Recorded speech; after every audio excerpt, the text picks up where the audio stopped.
Hey everybody! Before we dive in, don't forget to subscribe, like, and share this video. Welcome back to Last Week Tonight. Now, it wouldn't be an understatement to say that President Biden's time in office has been, shall we say, eventful. He promised to be a steady hand after the, let's call it turbulence of the Trump era.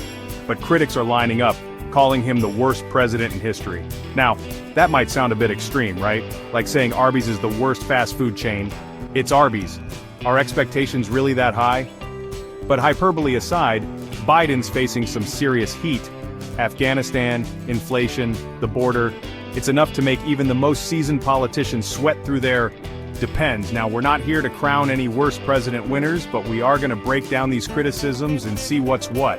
Because hey, whether you're Team Biden or building a bunker in your backyard, we can all agree on one thing. Understanding the State of the Union is about as fun as a root canal. Section 2, the Ghost of Kabul. Let's start with the elephant in the room, or should we say the abandoned military equipment in Kabul. The withdrawal from Afghanistan was chaotic, to put it mildly. Images of desperate Afghans clinging to departing planes were seared into the global consciousness. Critics argue that the Biden administration botched the pullout, damaging America's reputation and emboldening its enemies. They point to the deaths of 13 U.S. service members in a suicide bombing at the Kabul airport as a tragic symbol of the administration's missteps.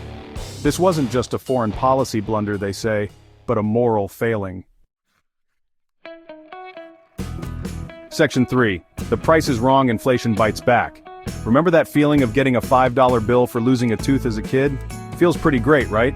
Well, inflation is like finding out that $5 now barely buys you a stick of gum. And boy, are people feeling that pinch.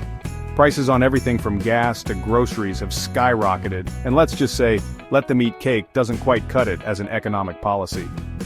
Biden's critics are quick to point the finger, blaming his administration's policies, like the American Rescue Plan, for overheating the economy and driving up prices. They argue that pumping trillions of dollars into a system already grappling with supply chain issues was like trying to put out a grease fire with gasoline. Section 4. Unity?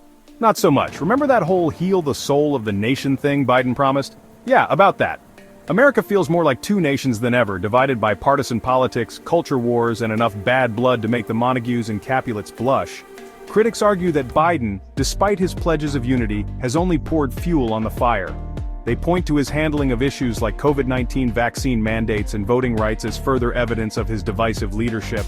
Even Biden's attempts to reach across the aisle have been met with skepticism, with some accusing him of being all talk and no action. So much for that whole uniter-in-chief thing, huh? Section 5. Energy and immigration woes. Let's talk about two more hot-button issues: energy and immigration. First, energy. Critics argue that Biden's decision to purchase more energy offshore has driven up transportation costs, which in turn has increased the cost of goods and services across America. This move, they say, has put additional strain on an already struggling economy.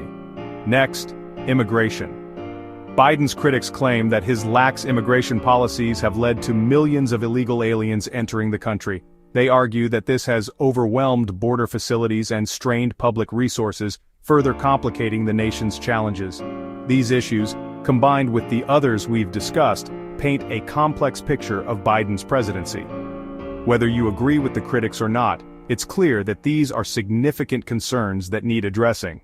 Don't forget to like, share, and subscribe for more content.